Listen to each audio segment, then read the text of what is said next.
Keterbatasan tidak menjadi penghalang untuk berkarya dan berprestasi. Nah, seperti saya mempunyai kekurangan, kaki saya satu. Tapi bagaimana cara saya untuk bisa mandiri, untuk berdiri di atas kaki sendiri? Dan akhirnya seperti ini, kita bisa membuahkan semua tanaman lengkeng ini.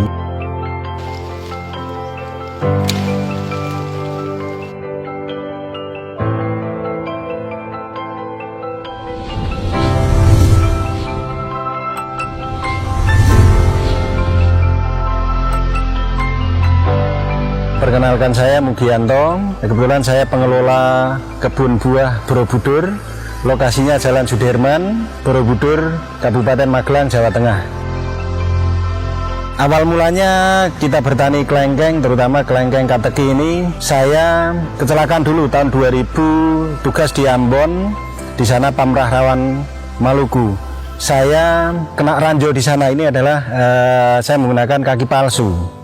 Setelah itu kita kursus di Pusrehab Kemhan RI, dan di sana kita diberi bekal mengenai pertanian. Tahun 2007 kita pulang dan memulai beberapa pertanian varietas, diantaranya durian, apokat, dan saya masuk di lengkeng ini tahun 2014. Tahun 2015 kita sudah memulai lagi untuk pemilihan varietas yang paling unggul di Indonesia. Kebetulan kelengkeng kateki ini kita pilih untuk menjadi varietas yang memang kita tanam, karena dia mempunyai beberapa keunggulan. Di antaranya, tanaman ini bisa dibuahkan kapan saja sesuai dengan keinginan kita, asal seizin yang di atas. Terbukti di sini ada bunga, ada buah, siap panen. Ininya kapanpun mau ke sini, setiap hari apapun ada buahnya. Jadi kita memang pembuahan di luar musim off season kita masukkan di sini. Ini mempunyai nilai yang cukup ekonomis tinggi, mempunyai daya saing yang cukup tinggi juga. Kelengkeng kateki itu kelengkeng yang paling unggul di Indonesia mulai tahun 2016 sampai 2020. Saat ini paling unggul yang sudah terdaftar di Kementerian RI. Keunggulannya diantaranya, buah ini bisa satu tandan bisa mencapai 4,5 bahkan 5 kilo pun bisa. Satu tandan seperti ini bisa mencapai, kalau ini di angka mungkin 3 kilo bisa. Dan buahnya manis, kemarin dicek sampai 22 brik, daging tebal. Terus dia bisa bertahan di suhu udara, suhu kamar kurang lebih 4-5 hari, dia bisa layak dimakan tanpa ada pengawetnya. Dan yang paling enak lagi, ini termasuk tanaman yang bisa dibuahkan kapan saja sesuai dengan keinginan kita. Mau Januari panen bisa, mau Februari, mau Maret, April, dan lain-lain. Terbukti di sini setiap hari ada buah. Jadi sangat menguntungkan. Kita sampaikan lagi, faktor yang sangat mempengaruhi keberhasilan adalah yang pertama, benih atau bibit. Itu jangan sampai keliru dalam memilih. Cari alur benih yang tepat.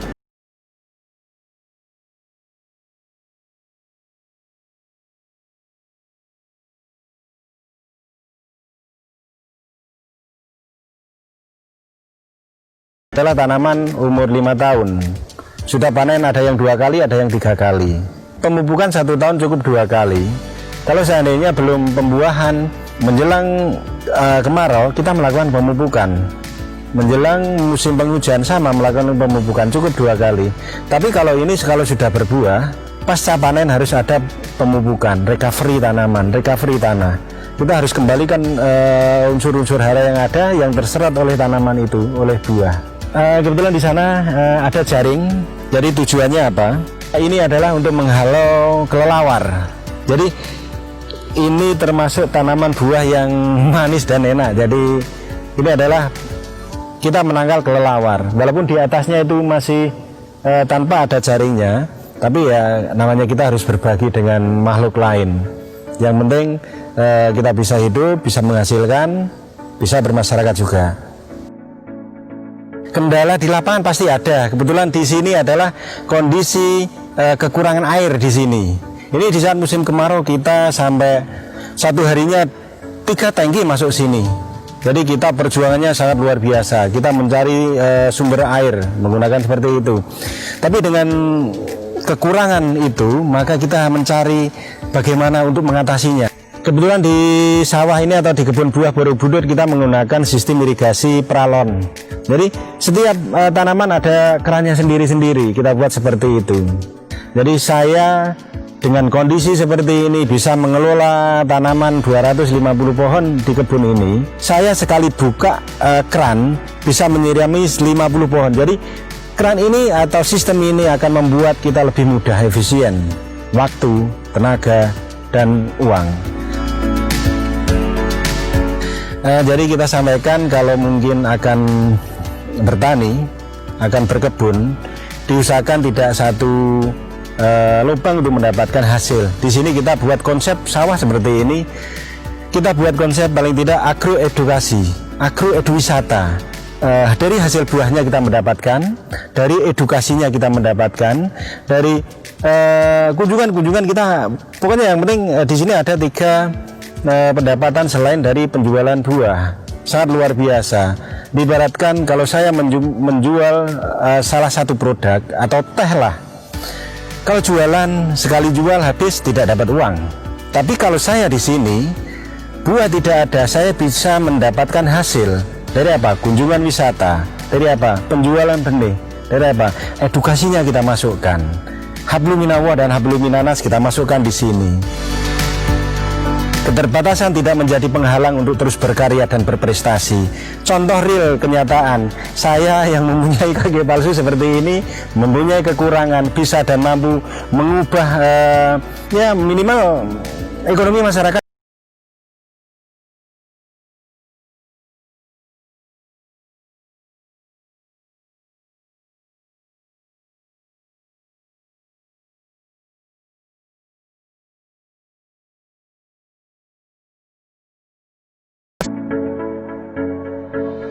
Petani itu penghasilannya tidak rendah. Contoh saja di sini, dengan 1 hektar sawah seperti ini, populasi tanaman 250 tanaman. Ini kalau kita analisa, tanaman sudah stabil, untuk mencapai 500 juta sangat mudah. Berarti petani itu tidak kotor, petani itu penghasilannya sangat luar biasa. Untuk pemanenan di sini kita buah pun tidak bisa keluar karena habis di sini. Kita kebutuhan paling tidak 50 ton per tahun. Kita baru bisa menyediakan antara 15-an ton.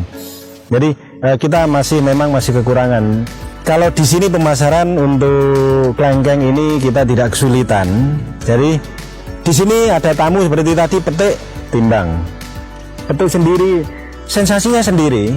Jadi kalau orang kota, maaf, itu mungkin belum pernah melihat bahkan ya tanaman buah, tanaman kelengkeng yang menempel di tanah yang buahnya luar biasa.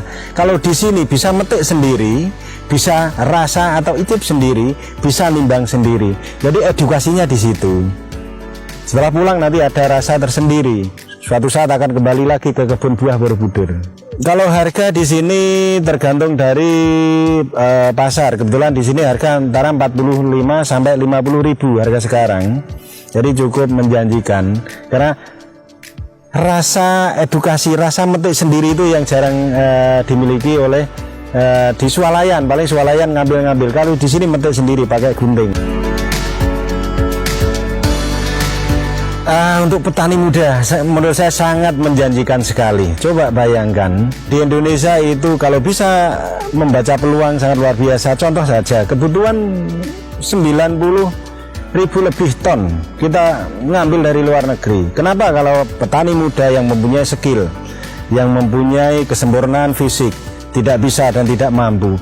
Saya saja yang mempunyai kekurangan, waktu saja saya kekurangan, fisik saya juga kekurangan, tapi saya bisa memberikan inspirasi, bisa membuat tanaman seperti ini bisa berbuah secara kontinu, dan nilai ekonomisnya cukup tinggi, daya saing yang cukup sangat luar biasa.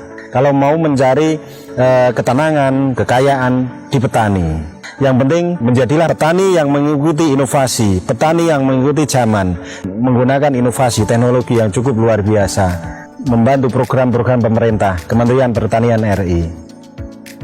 Kalau saran saya untuk petani muda Indonesia, jangan takut untuk melangkah, jangan takut untuk dikatakan, oh anak muda jadi petani. Jangan malu dikatakan kalau menjadi petani. Petani itu sangat luar biasa. Petani itu sangat kaya sekali. Petani sangat potensi sekali. Seperti contoh banyak-banyak petani muda yang kemarin ketemu dengan kita. Petani muda dengan penghasilan ratusan juta dalam 1 minggu, ratusan juta dalam 3 minggu. Itu real dan nyata. Apalagi petani sekarang, petani yang IQ-nya cukup luar biasa, inovatif, inovasi, dan mempunyai teknologi yang cukup luar biasa. Pokoknya itu, kita harus berani untuk memulai. Indonesia harus berani. Indonesia harus memulai dengan